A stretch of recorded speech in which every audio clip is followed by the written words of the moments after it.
दोस्तों आज हम बात करेंगे कि पावर स्टार पवन सिंह का गाना चल चल चल और खेसारी लाल यादव का गाना सेंटर पे रेंटर, दोनों गाने में कौन सा गाना 3 घंटे के मामले में ज़्यादा व्यूज का लकीर खींचा है। दोस्तों किसके गाने में कितना दम है, किसका गाना 3 घंटे में बाजी मार लिया। तो दोस्तों मैं आप लोगों को बता दूं कि खेसारी लाल यादव का जो गाना है आप लोग सामने स्क्रीनशॉट पे देख सकते हो। 3 घंटे के मामले में खेसारी लाल यादव के गाने पे व्यूज है 76,000।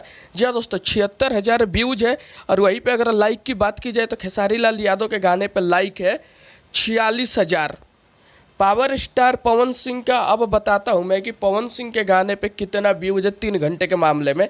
खेसारी लाल यादव का 76,000 व्यूज है, 46,000 लाइक है और ये गाना बहुत ही ज़्यादा ज़बरदस्त है खेसारी लाल यादव का भी। अब आप लोग सामने देख सकते हो स्क्रीनशॉट पे पावर स्टार पवन सिंह का गाना। दोस्तों पवन सिंह के गाने पे 3 घंटा में व्यूज है 3,42,000 और लाइक है 72,000। जी हाँ दोस्तों लाइक और व्यूज दोनों के मामले में पावर स्टार पवन सिंह ने खेसारी लाल यादव को बहुत ज़्यादा पीछे छोड़ दिया। खेसारी लाल यादव दूर दूर तक नजर नहीं आ रहे पवन सिंह के सामने।